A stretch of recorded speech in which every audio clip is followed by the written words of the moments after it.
నాకు శరీర సంబంధమైన ఇబ్బందులు నన్ను కదిలించజాలవు.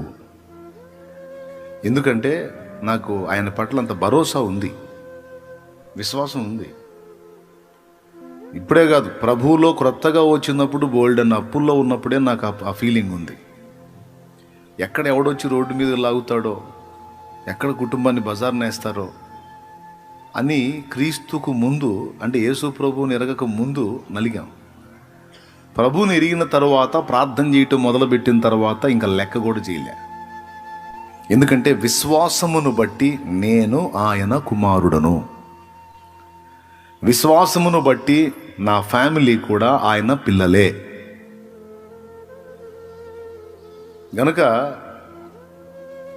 పిల్లల్ని ఎవడైనా అవమానపరిస్తే పిల్లలకు కాదు, ముందు తండ్రికి అవమానం. పిల్లల్ని ఎవడైనా బజారుకి ఈడిస్తే పిల్లలకు కాదు, ముందు తండ్రికే సిగ్గు. కాబట్టి ఒకవేళ ఎవడన్నా వచ్చి నన్ను రోడ్డు మీదకి లాగే అవకాశం ఉంటే లాగని, ఇంకోసారి వాడు నా జోలికి రాకుండా అసలు నాకున్న అప్పులు శాశ్వతంగా తీసి పడేస్తాడు నా దేవుడు.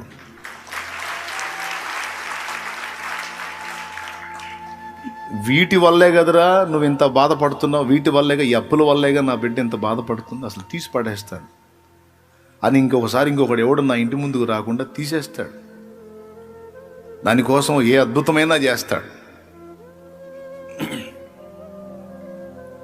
అట్లా కూడా చేస్తాడా అని అడగండి. చేసినట్టు బైబిల్లో ఉంది. ఎవడైనా నిన్ను బాధ పెట్టి నిన్ను అవమానపరిస్తే వాడు నీకు గొప్ప మేలు చేస్తున్నాడు.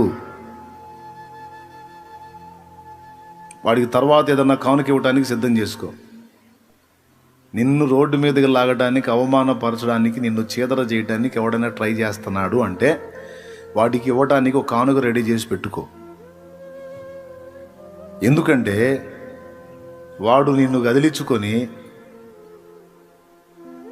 వాడేమో శాపాన్ని తెచ్చుకుంటాడు, నిన్ను కదిలించి నీకు ఆశీర్వాదాన్ని తెస్తాడు వాడు. డౌట్ లేదు. నిన్ను అనవసరంగా వాడు డిస్టర్బ్ చేసి ఎవరిని కదిలిస్తాడు? దేవుణ్ణి కదిలిస్తాడు. దేవుణ్ణి కదిలించినప్పుడు ఆయన ఏం చేస్తాడు? నిన్ను కదిలించిన వాడికేమో కోటింగు, నీకేమో సహాయం. ఈ మాట చెప్తున్నావు, నిజమేనా? నిజమే, బైబిల్లో ఉంది. అందుకే ఎవడైనా నన్ను రోడ్డుకు లాగుతూ అవమానంగా నా గురించి ప్రచారం చేస్తుంటే వాడి పట్ల నేను ఎంతో అద్భుతమైన ప్రేమభావంతో చూస్తూ ఉంటాను. థ్యాంక్ యూ బ్రదర్ అని. ఎందుకంటే నువ్వు చాలా చేస్తున్నావు నాకు మేలు.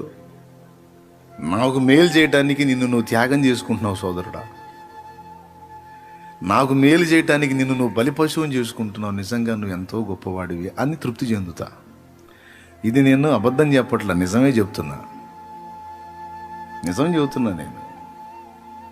నా గురించి ఎవడైనా అవమానపరచాలని తిప్పలు పడితే, నన్ను అభ్యంతరపరచాలని తిప్పలు పడితే వాటికి కోటింగ్ పడిద్దిగా. అది ఏ రూపంలోనన్నా పడని, ఖచ్చితంగా పడిద్ది. అప్పుడు వాడు బలి అవుతున్నాడుగా. వాడు నన్ను అలా ఇబ్బంది పెట్టినందున దేవుని కనికరం నా మీదకి వస్తుందా లేదా? వచ్చినందువల్ల నేను దీవించబడుతున్నానా లేదా?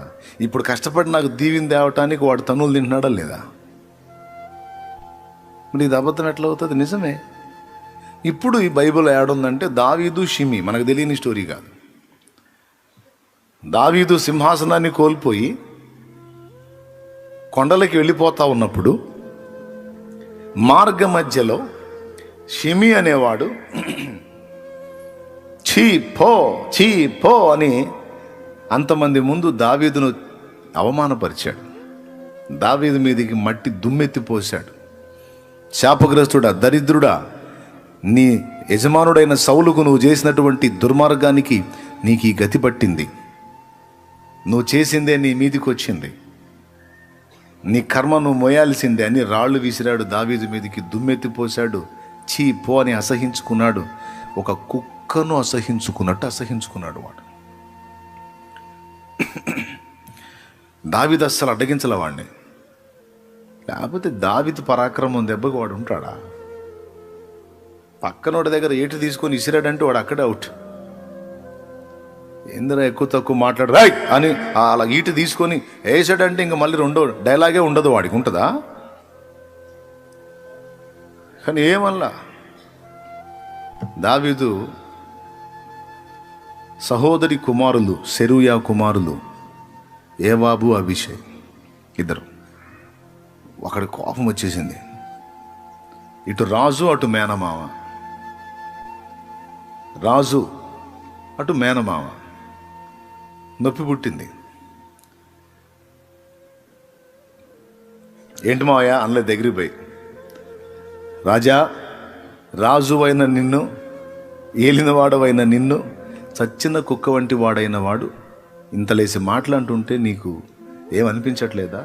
నువ్వు అను వాడిని చేరబోయి వాడిని తల ఛేదించి తెచ్చి నీ పాదాల దగ్గర పడేస్తా అన్నారు ఆ ఇద్దరిలో ఒకడు. వెంటనే దావీదు, సెరూయా కుమారులారా, నాతో నీకేమి, మీకేమి, వానితో మీకేమి?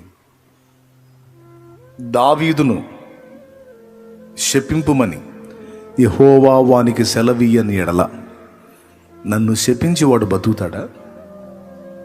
వాడికి ఉందా అవకాశం? నాబాలు అనేవాడు దావీదుకు సహాయం చేయడానికి దావీదు ఎవడు అని ఒక మాట అన్నందుకు తెల్లవారేసరికి చచ్చాడు వాడు.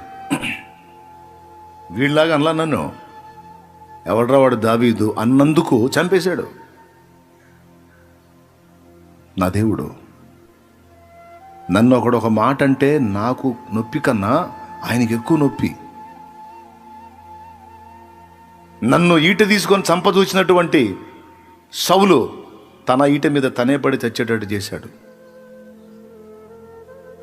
నా దేవుడు నేనంటే ఎంత ప్రేమో తెలుసా ఆయనకి, నేనంటే ఎంత శ్రద్ధో తెలుసా, నేనంటే ఎంత ఇష్టమో తెలుసా. అలాంటి దేవుడే ఈరోజు నన్ను వీడికి అప్పచెప్పాడంటే అది వాడి తప్పు కాదు, ఆయన తప్పు కాదు, నా తప్పు. నేనందుకు అర్హుణ్ణి. ఆయన నన్ను శ్రమ పెట్ట పూనుకుంటే అది పొందటానికి నేను యోగ్యుణ్ణి. నన్ను దేవుడు అన్యాయంగా శ్రమ పెట్టాడు అని నేను అనను. న్యాయమే, నాకు ఆ శ్రమ న్యాయమే, ఈ అవమానం న్యాయమే, ఈ గాయాలు న్యాయమే. వాడిని ఆపొద్దు. వాడికి అప్పచెప్పాడు కానీ నన్ను అభిషేకించుకున్నాడు రా, నన్ను అభిషేకించుకున్నాడు రా. నా అన్నలందరినీ పక్కన పెట్టి గొర్రెల దొడ్డిలో ఉన్న నన్ను పిలిచి నన్ను అభిషేకించుకున్నాడు రా నా దేవుడు. బాధ పెడుతున్నాడు, బాధకు అప్పచెప్పాడు కానీ నేను పడే బాధ కన్నా కూడా నేను పొందుతున్న అవమానం చూసి ఆయన ఎక్కువ బాధపడుతుంటాడు రా. ఇది నిజం, ఇది నిజం, ఇది నిజం. వాళ్ళు వీళ్ళు నన్ను అంటున్న మాటలను బట్టి నేను పడే బాధ కాదు. నేను ఒకటి ఊహిస్తున్నాను, తనకిష్టమైన దాసుడు ఇలా నింద పాలవుతూ అవమానాల పాలవుతుంటే నాకంటే ఎక్కువగా నా తండ్రి బాధపడుతుంటాడు, నా యజమానుడు నా ప్రభు బాధపడుతుంటాడు రా. ఇది నిజం. కాబట్టి ఏమో ఆయన కోపం మళ్ళుకొని వాడు తిట్టిన తిట్లను బట్టి నా మీద జాలిపడి మరలా నా పూర్వస్థితి నాకు ఇచ్చునేమో. వాడిని ఆపొద్దురా, నాకు ఫ్రీగా వాడు మేలు చేసి పెడుతున్నాడు అని చెప్పకనే చెప్పాడు. వాడు అని నా దేవుని కనికరం నా మీదకి వచ్చేటట్టు చేస్తున్నాడు రా, దీనివల్ల నాకేమో మళ్ళా సింహాసనం వచ్చింది, వాడికేమో శాపం వచ్చిందిరా, వాడిని ఆపొద్దురా అన్నాడు. ఖచ్చితంగా దావీదు ఎలా అయితే అనుకున్నాడు అలానే జరిగింది. ఇంతసేపు మాట్లాడినటువంటి షిమి మళ్ళా వచ్చి దావీదు కాళ్ళ మీద పడ్డాడు. దావీదేమో పోయి సింహాసనం ఎక్కాడు. ఇచ్చాడు దేవుడు. ఇది ఎరుగుదును నేను, ఇది తెలుసు నాకు. ప్రాణం పెట్టలా నా కోసం, ఇష్టం లేకపోతే పెట్టాడా, ప్రేమ లేకపోతే పెట్టాడా, ఆసక్తి లేకపోతే ప్రాణం పెట్టాడా, శ్రద్ధ లేకపోతే ప్రాణం పెట్టాడా? అరే చచ్చిపోయేంత ప్రేమించిన వాడు నాకుంటే నన్ను అంతలేసి మాటలు ఇతరులు అంటూ ఉంటే ఆయన ఎట్ట చూస్తా ఊరుకుంటాడు? నేనన్నా వదిలేస్తానేమో కానీ నన్ను ప్రేమించే నా ప్రభువు వదలడుగాక వదలడు, అది నాకు తెలుసు. కాబట్టి ఎవడైనా నన్ను అవమానపరిచి ఇబ్బంది పెట్టి రోడ్డుకు లాగి నన్ను శోధించడానికి చూస్తే వాడు నాకు వాడి బ్రతుకుని పణంగా పెట్టి, వాడి జీవితాన్ని పణంగా పెట్టి నాకు దేవుని ఆశీర్వాదాలు దక్కేటట్టు చేస్తున్నాడు. కాబట్టి ఓకే, రాని, అప్పులోడు రాని, ఇంకొకటి రాని, ఎవడన్నా రాని, రోడ్డుకు లాగనే ప్రాబ్లం లేదు. అవన్నీ నాకు దీవెనలుగానే మారుతాయి. అందుకే తెగించి ఈ భౌతిక సంబంధమైన, శరీర సంబంధమైన సమస్యలకు ఎదురు తిరిగా, లెక్క చేయలే. విశ్వాసంలోకి వచ్చిన దగ్గర నుండి ప్రభువుని ఎరక్క ముందు కృంగిపోయాం, చచ్చిపోదాం అనుకున్నాం చెప్పాగా. ఆ బాధ పడలేక అలాంటి నిర్ణయాలకు వెళ్ళిపోయాం. ప్రభువులోకి ఎప్పుడైతే వచ్చామో, ఆయన ప్రేమ ఎప్పుడైతే తెలుసుకున్నామో, ఒక నిశ్చయతలోకి వచ్చాం. భయం లేదు ఇక. బాగుంది. మీకు కూడా అదే. మీలో ఎంతమందికి ఇలాంటి విశ్వాసం ఉంది? నిజంగా ఉందా? షో చేస్తున్నారా? కొంతమంది చేతులు ఎత్తలా, పాపం లేదు, యథార్థం ఒప్పుకున్నారు.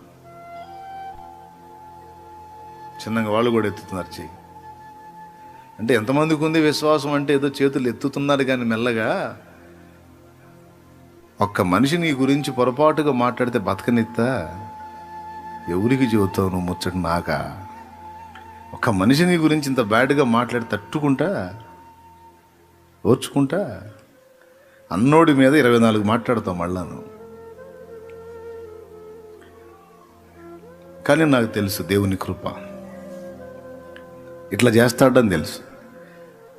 కాబట్టి చాలా అప్పులున్నా అవి నన్ను భయపెట్టలా. రాని సామాగ్రి బయట అయినాయి, పర్వాలేదు, అయినాయి. పరువు ఎవరికి పోయిద్ది? పరువు ఎవరికి పోయిద్ది? నాకా, మా నాన్నకా? అది ఎవడన్నా అట్లా చేస్తే బాగుండని కూడా చూసా ఒక దశలో. అప్పుడు ఏం చేస్తాడో చూద్దాం. ఎవ్వడు రాలా. అంత అవకాశం ఎవరికి ఇవ్వాల ఆయన. ఎందుకంటే మాట తప్పడుగా. అది ఒకవేళ అవమానానికి అప్పగిస్తే, మామూలుగా అవమానం లేని జీవితంలో ఒకంత దీవెన అయితే, అవమానం పొందినోడికి 2 దీవెన. ఇప్పుడు టెన్షన్ ఉందా మరి? ఇక చెప్పండి. నేను చెప్పేది నిజంగా నీకు అర్థమైతే, ఈ అప్పులు, బాధలు, ఇరుకులు, ఇబ్బంది లెక్క కూడా చెయ్యవు నువ్వు.